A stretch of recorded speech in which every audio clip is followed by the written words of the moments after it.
शिव पुराण के अनुसार कुछ ऐसी है कथा। शिव पुराण में कथा मिलती है कि अमृत मंथन के दौरान समुद्र से निकले अमृत को धारण करने के लिए देवताओं और दानवों के बीच भीषण युद्ध हुआ। इस पर विराम लगाने के लिए भगवान विष्णु मोहिनी का रूप रखकर पहुंचे। दानवों ने जब मोहिनी का इतना सुंदर रूप देखा तो वह उस पर मोहित हो उठे। यहाँ 2 लोटे जल से पूरी होती है हर मुराद, अद्भुत शिरगुल महाराज। इस तरह दानवों को रोका अमृत पान से।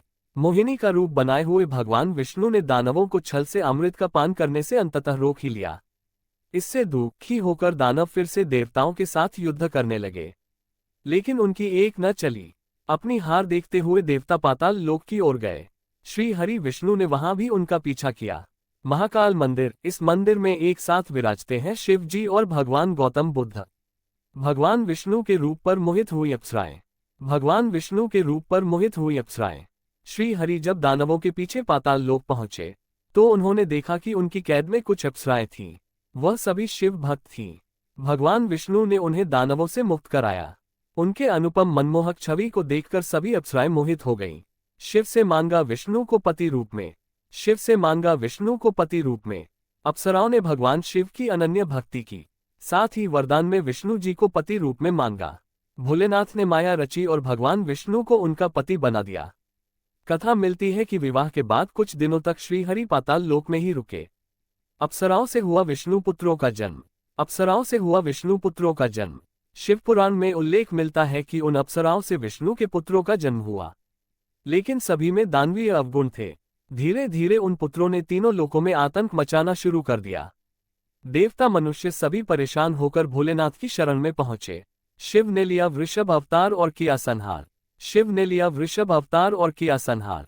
देवताओं और मनुष्यों की गुहार पर भोलेनाथ ने वृषभ यानी कि बैल अवतार धारण किया और पाताल लोक पहुंच गए। इसके बाद उन्होंने एक एक करके भगवान विष्णु के सभी पुत्रों का संहार कर दिया। इस तरह उन्होंने तीनों लोकों को विष्णु के दानवीय पुत्रों के आतंक से बचाया। नाराज विष्णु शिव से हुए क्रोधित। शिव पुराण में आगे कथा मिलती है कि जैसे ही भगवान विष्णु को वृषभ द्वारा अपने पुत्रों के संहार की खबर मिली तो वह अत्यंत क्रोधित हुए। क्रोध में ही वह वृषभ से लड़ने पहुंच गए, लेकिन दोनों ही देवता थे तो लड़ाई का अंत नहीं हो रहा था।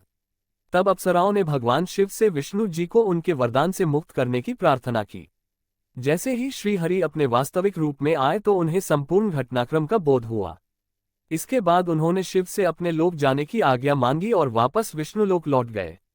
प्रचलित कथा के अनुसार एक बार भगवान विष्णु देवाधिदेव महादेव का पूजन करने के लिए काशी पधारे।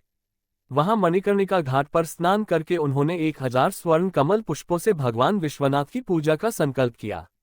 अभिषेक के बाद जब वे पूजन करने लगे तो शिवजी ने उनकी भक्ति की परीक्षा लेने के उद्देश्य से एक कमल पुष्प कम कर दिया।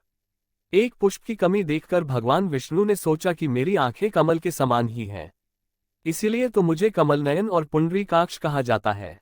एक कमल के स्थान पर मैं शिवजी को अपनी एक आंख ही चढ़ा देता हूं। ऐसा सोचकर वे अपनी कमल सदृश आंख जाने को तैयार हो गए। भगवान विष्णु की इस अगाध भक्ति से भावुक होकर महादेव प्रकट होकर बोले, हे श्रीहरि, तुम्हारे समान इस संसार में मेरा कोई दूसरा भक्त नहीं है, इसलिए आज से यह कार्तिक शुक्ल चतुर्दशी अब वैकुंठ चतुर्दशी के नाम से प्रसिद्ध होगी। इस दिन जो व्यक्ति आपका पूजन करने के बाद मेरी पूजा करेगा वह सदैव सुखी रहेगा और अंत में उसे वैकुंठ लोक की प्राप्ति होगी। हरिहर का मिलन। देश के 12 ज्योतिर्लिंगों में श्री महाकाल एकमात्र ऐसा ज्योतिर्लिंग है जिसकी प्रतिष्ठा समय और मृत्यु के देवता के रूप में की गई है।